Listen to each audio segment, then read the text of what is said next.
आपके लिए वैराग्य कैसे आया और ये चंद्रेश उपाधि क्या कहलाती है?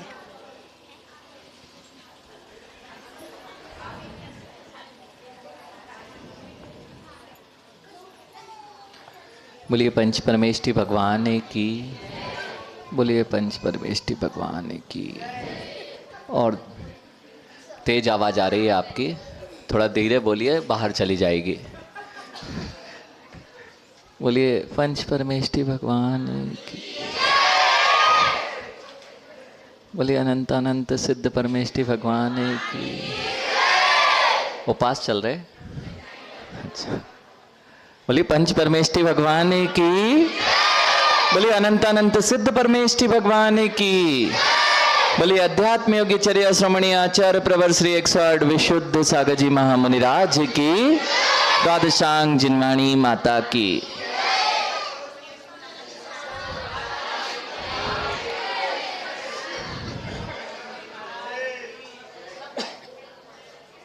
आप लोग घरों में रहते हैं और जब पुराना घर हो जाता है और कोई नया घर और बहुत आलीशान हो, बहुत सुपर हो और फ्री में मिल रहा हो,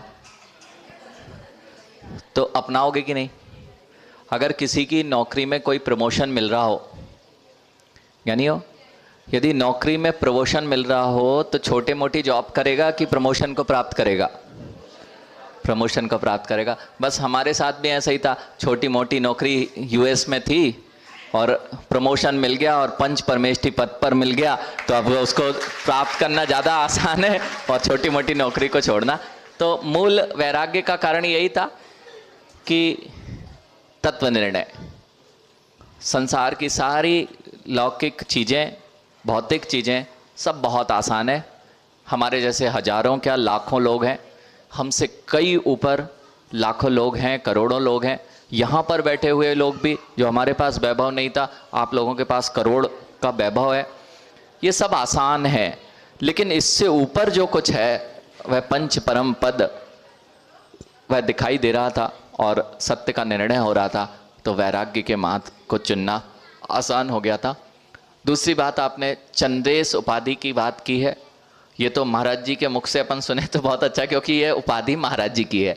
उसमें जो छंद आता है, हाँ, महाराज जी के गृहस्थ अवस्था में महाराज जी का नाम था वैसे निहाल चंद जी, और महाराज जी ने चंदेश कैसे लिखना चालू किया था? अपने आप से, ऐसे ही जैसे आजकल विनम्र या कोई भी अपने पीछे कुछ जोड़ लेता है उपाधि रूप में। काव्य लिखते थे, कोई काव्य लिखा होगा तो उसमें चंदेश शब्द अच्छा लगा होगा। और महाराज जी, आपको ये पता नहीं होगा, बहुत सारे लोगों को नहीं पता होगा, महाराज जी महाकवि हैं। आज से ही नहीं, और साधना भी बहुत पुरानी है। दीक्षा भले ही अभी हुई हो, लेकिन गृहस्थ अवस्था में लगभग 42 साल से, सन 81 से, जब हमारा जन्म भी नहीं हुआ था, तब से महाराज जी एक आसन कर रहे हैं गृहस्थ अवस्था में।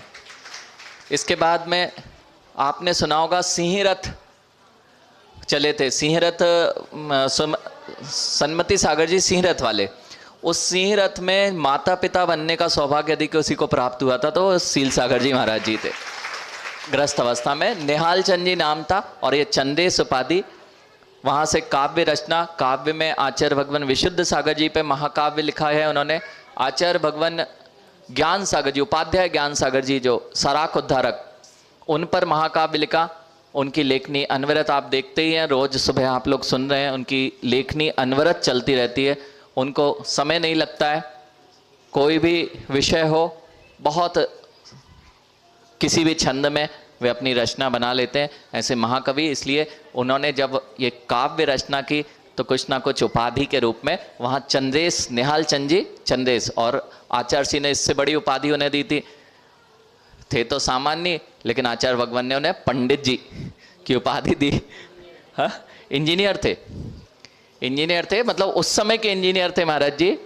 और इंजीनियर पॉलिटेक्निक उस समय किया हुआ था, और आपके मड़ावरा से ज़्यादा संबंधित थे।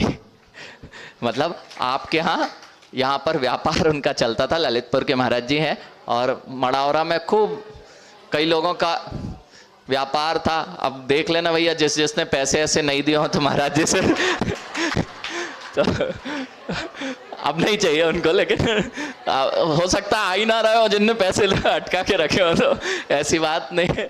तो ऐसा संबंध रहा। तो ये महाराज जी की उपाधि निहाल चंद जी चंदेश, समझ में आ गई? बहुत बढ़िया।